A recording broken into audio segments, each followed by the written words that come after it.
সকল সময় এখন আমাদের শেষ। আমরা এখন ডিএসসিপি কনফিগারেশন করব।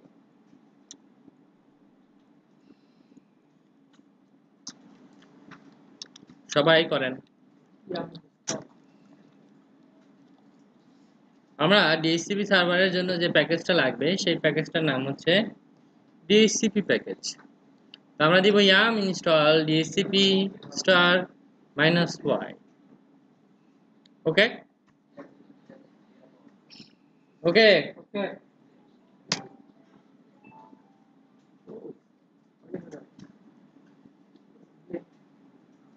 ডান নাকি?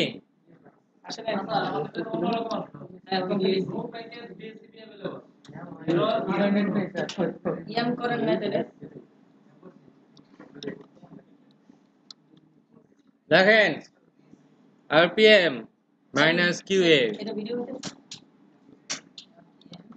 grep DHCP। আমরা দেখলাম যে ডিএসসিপি প্যাকেজ ইনস্টল হয়েছে কিনা ঠিকমতো। হ্যাঁ, পাইপ পাইপ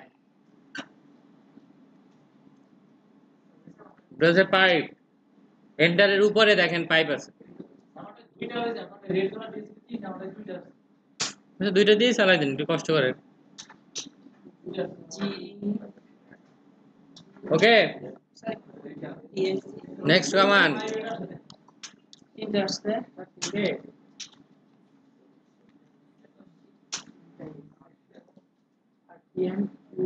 তাহলে ডিএসসিপি কনফিগারেশন করার জন্য কোন ডিরেক্টরিতে আমাদের কনফিগারেশন ফাইলগুলো আছে সেটা দেখার কমান্ড হচ্ছে rpmql ডিএসসিপি।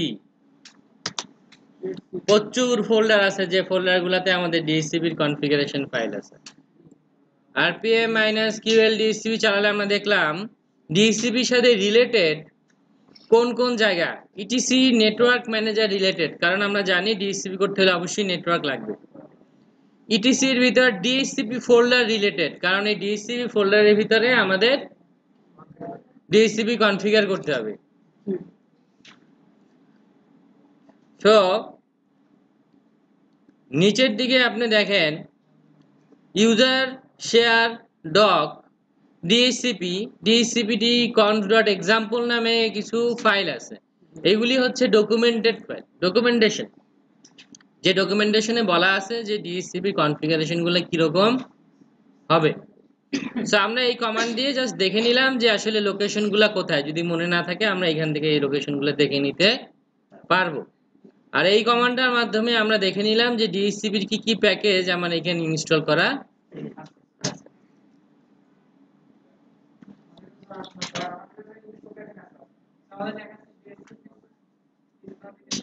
ইনস্টল করেন। যদি ঠিক মতো ইয়াম না করেন তাহলে তো এখন কিছু কারণ নেই। কি করেন? সিডি ইটিসি ডিএসসিপি, এটার ভিতরে আমরা দেখলাম যে DHCPD.conf অর্থাৎ ডিএসসিপির কনফিগারেশন ফাইল। এই ফাইলটা আমরা এডিট করব। যদি এই ফাইলটাতে কি আছে আমরা খেয়াল করে দেখি, DHCPD.conf, তাহলে আমরা দেখবো এই ফাইলের ভিতরে কিছু নাই। এইখানে জাস্ট বলা আছে যে এইটা ডিএসসিপির যদি আপনি এক্সাম্পল ফাইল চান তাহলে আপনি ইউজার শেয়ার ডগ এইখানে যে একটা এক্সাম্পল ফাইল পাবেন, কিন্তু এই ফাইলটা পুরো ব্ল্যাঙ্ক, তাই না? মানে মাঝে যে কয়টা লাইন আছে তাও তো কমেন্টস করাই, তার মানে এই ফাইলে কিন্তু কোনো কনফিগারেশন ফাইল কিছু নাই। সো আপনি চাইলে এই ফাইলটা পুরো ম্যানুয়ালি এডিট করতে পারেন, অথবা আপনি ওই এক্সাম্পল ফাইলটাকেও এডিট করতে পারেন। তাহলে আমাদের কাজ হচ্ছে ওই এক্সাম্পল ফাইলটাকে আমরা এখানে কপি করে আনি, তারপরে এক্সাম্পল ফাইলে যতটুকু আমাদের দরকার অতটুকু আমরা এডিট করে নিই, তাহলে কাজটা সহজ হয়ে যাবে। Copy user share doc DHCP 4.2.5 version dcbd.conf.example এই ফাইলটা আমরা কি করতেছি কপি করতেছি কোথায় কোথায় etc dcpd.conf এই ফাইলের মধ্যে তার মানে কি এটা আসলে রিপ্লেস হবে তাই না রিপ্লেস হবে না কারণ dcp.conf ফাইল তো আমার আছে আমি যদি সেই ফাইলের উপরে আরেকটা ফাইল কপি করতে চাই তাহলে কি করতে হবে রিপ্লেস করতে হবে কি বলছে ওভাররাইট কি দিবেন ইয়েস স্পেস তো দিতেই হবে না চলবে ওকে তাহলে আমাদের এখন কি হইলো যে এক্সাম্পল ফাইলটা ছিল সেটা আমাদের এখন dcpd.conf ফাইল হয়ে গেল তাই না কোনো কনফিউশন আছে হ্যাঁ আপনারা তো ডিসিবি নাই বললেন ইয়ামি করেন নাই ইয়াম করছেন ডিসিবি ফাইল নাই দেখা এই কমান্ডটা ঠিকমতো চালাইছেন আপনারা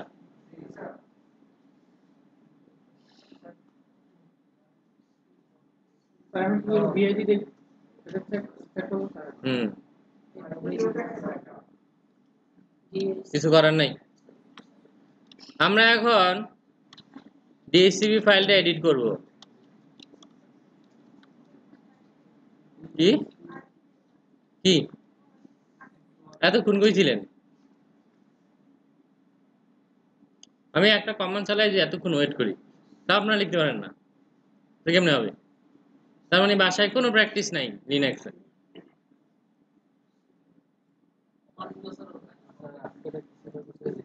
কপি কমান্ড যদি আপনি জানেন তাহলে আমি তো লিখছি আমি তো কমান্ড দেখাই দিচ্ছি আপনাকে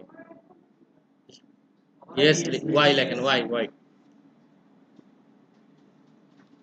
তাহলে আমরা এখন dcpd.conf এই ফাইলটা এডিট করব vi অথবা vim যে কোনোটাই আপনি ইউজ করতে পারেন vim ইউজ করলে একটু কালার দেখা যাবে জিনিসগুলি vi ইউজ করলে কালার দেখা যাবে না দেখেন এইটা একটা লম্বা ফাইল তাই না বেশ লম্বা ফাইল সেইটা আসলে একটা एग्जांपल ফাইল থাকার কারণে এখানে বেশ কিছু ধরনের एग्जांपल দেওয়া আছে আমাদের আসলে পুরো ফাইলটা লাগে না আপনি মেইন ফাইলটাতেই 4-5টা লাইন লিখে দিলেই কাজ করতে আর যেহেতু एग्जांपल ফাইল আমরা দেখতেছি যেহেতু আমরা প্রথম আমরা একটু শিখে নিচ্ছি তো এই ফাইলটাতে যে কোনো ফাইলে আপনি যদি লেখেন clone set nu set space nu কি লিখবেন কোলন তো বুঝেন colon set space nu number তাহলে কি হবে লাইন নাম্বার দেখাবে আপনাকে তাহলে এখন আপনার সাথে আমার কমিউনিকেশন সহজ হবে তাই না দেখেন 10 নাম্বার লাইনে কি বলছে default lease time 600 max lease time 7200 তাই না এটা হচ্ছে আপনার এখানে ডিফল্ট তৈরি করা আছে এরপরে দেখেন 27 নাম্বার লাইনে কিভাবে একটা সাবনেট ডিক্লেয়ার করতে হয় কিভাবে একটা সাবনেট ডিক্লেয়ার করতে হয় সেটা বলা আছে নাকি পাওয়া গেছে আমরা উইন্ডোজে করার সময় জানছিলাম কি করতে হতো আমাদের পুল ক্রিয়েট করতে হতো তাই না সেই জিনিসই কিন্তু এখানে আছে নাকি অন্য কিছু সেই জিনিসই এখানে কিন্তু আছে তাহলে সেইটা এখানে কিভাবে একটা সাবনেট ক্রিয়েট করতে হবে 27 নাম্বার লাইনে বলা আছে তাই না সাবনেট লিখতে হয় তারপরে নেট মাস্ক লিখতে হয় তাই না 32 নাম্বার লাইনে যদি জান আমরা একটু ডিটেইলস লিখতে পারি কিভাবে একটা রেঞ্জ ডিক্লেয়ার করতে হয় দেখেন সাবনেট লিখতে হয় নেট মাস্ক লিখতে হয় ভিতরে কার্লি ব্র্যাকেটের ভিতরে লিখতে হয় রেঞ্জ অপশন রাউটার ডিএনএস তাই না আর একটু যদি নিচে যাই দেখেন 40 নাম্বার লাইনে বলা আছে যে আপনি যদি ব্রডকাস্ট অ্যাড্রেস লিখতে চান কিভাবে লিখবেন ব্রডকাস্ট অ্যাড্রেস লিখতে হয় তাই না মানে এগুলি সবই কিন্তু एग्जांपलটা আমি আপনাকে দেখাচ্ছি যে কিভাবে লিখবেন আপনি এইটুকু যদি সরাসরি আমরা ওই আগের ফাইল লিখতাম তাও কিন্তু একই কাজই করতাম। দেখেন এইখানে 47 নাম্বার লাইনে অনেক কিছু ডিটেলস দেওয়া আছে, যেমন কিভাবে আপনি একটা সাবনেট লিখবেন, নেট মাস্ক লিখবেন, কিভাবে রেঞ্জ ডিক্লেয়ার করবেন, ডিএনএস মানে নেম সার্ভার, তাই না, কিভাবে ডিক্লেয়ার করবেন, ডোমেইন নেম কিভাবে ডিক্লেয়ার করবেন, রাউটার কিভাবে ডিক্লেয়ার করবেন, ব্রডকাস্ট অ্যাড্রেস কিভাবে ডিক্লেয়ার করবেন, লিস্ট টাইম কিভাবে ডিক্লেয়ার করবেন, তাই না। তো এইটুকু যদি আপনি দেখেন এই জায়গায় বেশ ডিটেলস দেওয়া আছে, তাই তো। অর্থাৎ উপরে আমরা এতক্ষণ দেখছিলাম অল্প অল্প, এখানে আসলে পুরো জিনিসটাই চলে আসছে, তাই না। তাহলে আমরা এইটাই এডিট করি, 47 নাম্বার লাইনটা আমরা এডিট করি। কিভাবে এডিট করবেন? আই 47 নাম্বার লাইনের আইয়ে সাবনেট দেওয়া আছে 10.5.5। আমাদের সাবনেট কত? আমার সাবনেট যেটা সেটা আমি লিখলাম হোস্ট অনলি নেটওয়ার্ক অ্যাড্রেস, তাই না, 192.168.137.0। নেটওয়ার্ক মাস্ক 255.255.255.0 আমার কাছে, তাই না, তাই তো। এবার নিচে লাইনে রেঞ্জ, যে আমি কত থেকে কত আইপি দিতে যাচ্ছি, তাই না, 192.168.137.50 থেকে শুরু করে ফর এক্সাম্পল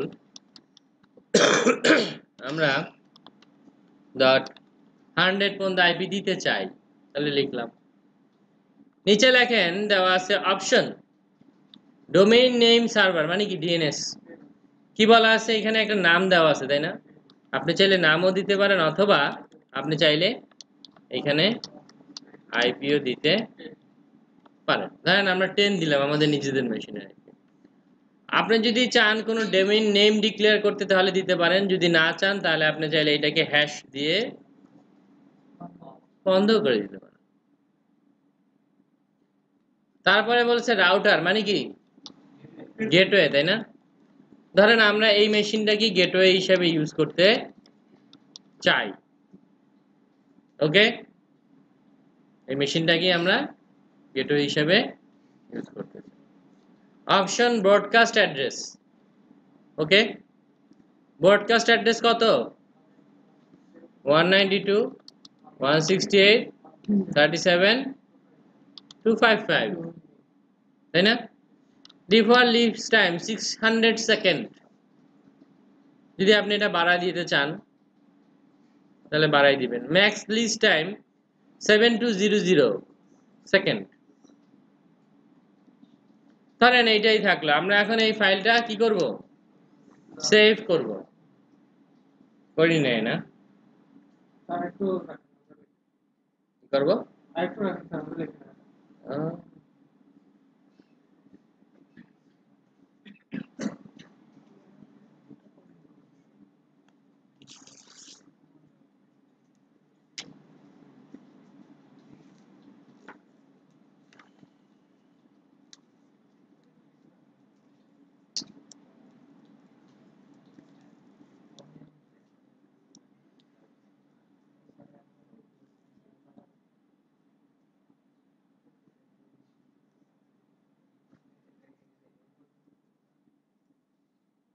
কি হয়েছে, যারা কিছু করতেছেন না।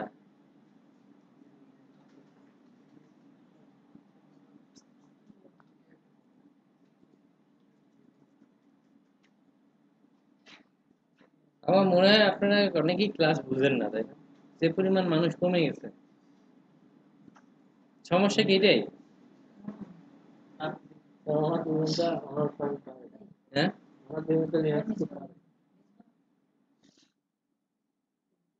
এই জন্য আসে না, হ্যাঁ, হতাশা কিসের, যে কিছু বুঝি না ক্লাসে, হবে না,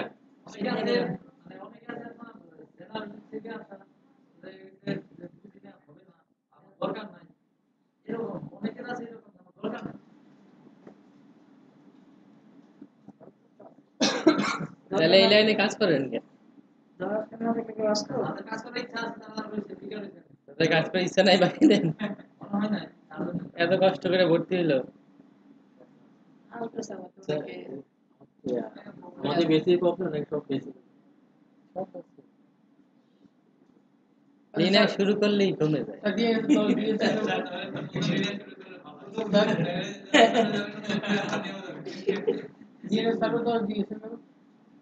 আরে দিছি এমনি নিজের আইপিটা দিয়ে রাখছি, কি দিব? আমার নিজের মেশিনের আইপিটাই দিছি। আপনি এখানে যেটা দিবেন সেটাই হবে। ডিএসসিপি করছিলাম না আমরা উইন্ডোজে, ওইখানে আমরা যা দিছি এখানেও তো তাই, এখানে জাস্ট আমরা লিখে দিচ্ছি। কাহিনী তো সব একই নাকি? ডিএসসিপি কিন্তু এখানে নতুন কোনো টার্মস না, ওই একই কথাবার্তাই উইন্ডোজে যা শিখছি তাই। জাস্ট এখানে আমরা কনফিগারেশন ফাইলটা কিভাবে এডিট করে কি করতে হয় সেটুকু লিখছি। বুঝছেন তো? কনসেপ্টটা কিন্তু বুঝতে হবে। তাহলে আমরা এটা সেভ করতে পারি। এখন আমাদেরকে মেশিনটার এই সার্ভিসটা রান করতে হবে কিভাবে? সিস্টেম কন্ট্রোল স্টার্ট ডিএইচসিপি,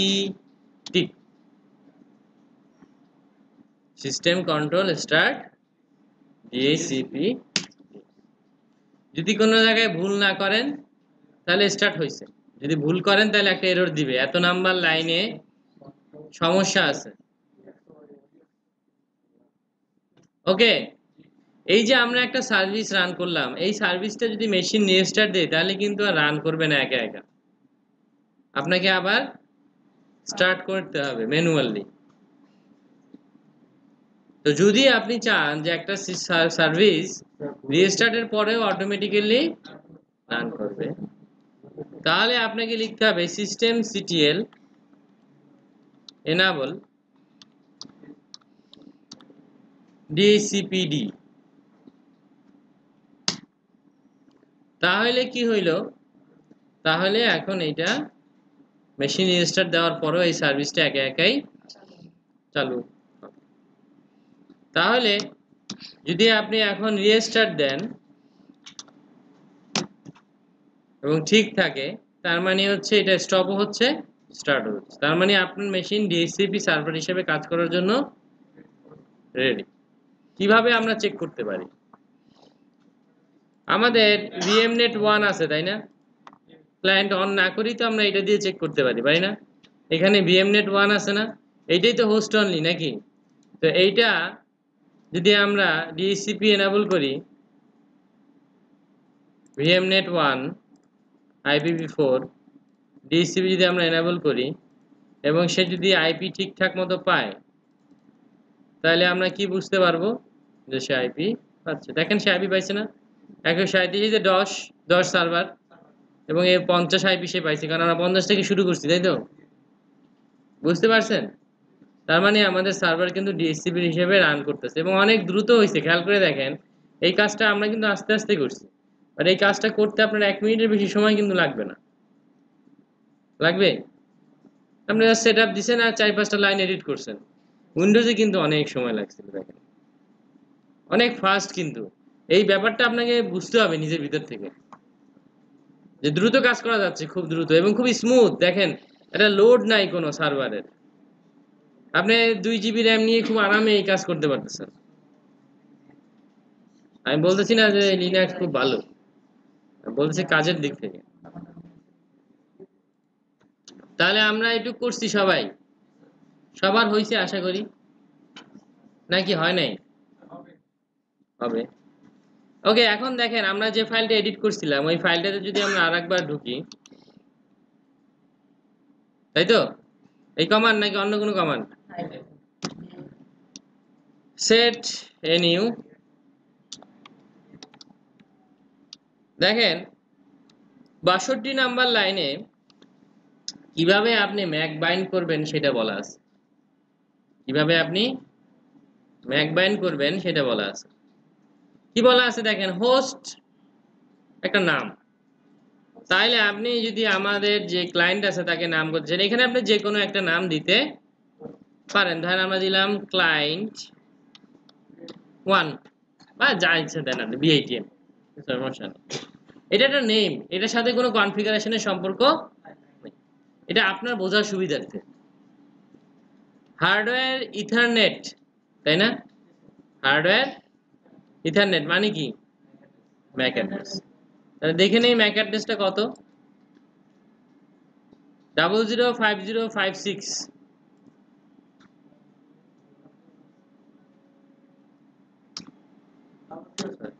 00 50 56 তারপরে C00001 C00001 তাহলে আমাদের এই ম্যাকটা কোনটা হলো ক্লায়েন্টের ম্যাক তাই তো এটা কি হইলো আমাদের ক্লায়েন্টের ম্যাক এখন আমরা তাকে কি দিতে যাচ্ছি একটা ফিক্সড অ্যাড্রেস দিতে যাচ্ছি তাই না কি দিতে যাচ্ছি ফিক্সড অ্যাড্রেস এই ফাইল দুইটা দরকার নাই ফিক্সড অ্যাড্রেস কত দিতে যাচ্ছেন 192.168.137.60 ফর এক্সাম্পল আমি এটা দিতে যাচ্ছি 50 পাইছে তাই না তাকে আমরা এখন 60 দিতে যাচ্ছি ওকে এটা আমরা একটু আগে এডিট করছি নিচের দিকে এই যে দেখেন এইটা তো আবার ছিল আর কি 76 নাম্বার লাইনে এইভাবেই করা ছিল বাট একই কথা আপনি যে কোনো জায়গায় এটা করতে পারেন এটা তো জাস্ট এক্সাম্পল আর এই জিনিসই না ভুল লেখি না মনে হয় উপরে ফিক্সড অ্যাড্রেসই লিখছি তাই না ওকে তাহলে আমাদের কি হবে ওই ম্যাক অ্যাড্রেস এই আইপিটাই পাবে তাই না তাহলে প্রথমে কি করতে হবে এই ফাইলটা সেভ করতে হবে না সেভ করলাম এরপরে কি করতে হবে ডিএসসিপিটাকে রেজিস্টার দিতে হবে নাহলে সে তো আপডেটটা পাবে না ওকে তাহলে আমরা এখন যদি এখানে যাই দেখি সে এখন কত পেয়ে গেল দেখছেন কত কুইক তাই তো নাকি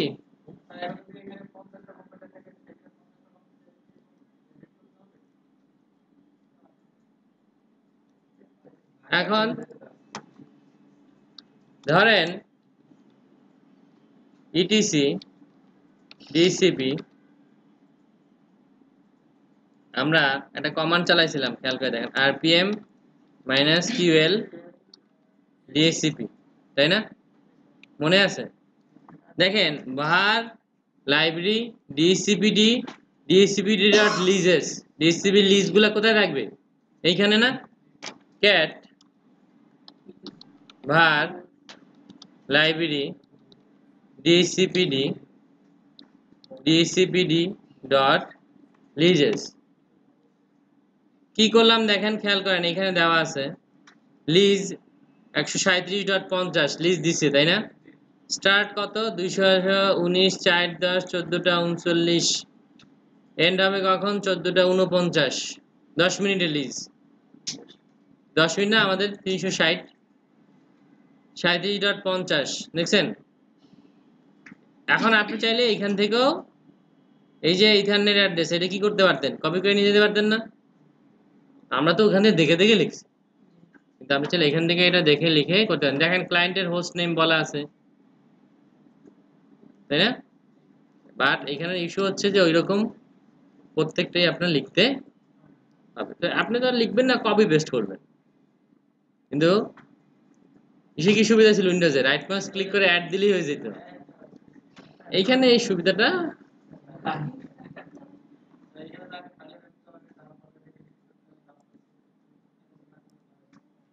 কিছু ঝামেলা থাকে না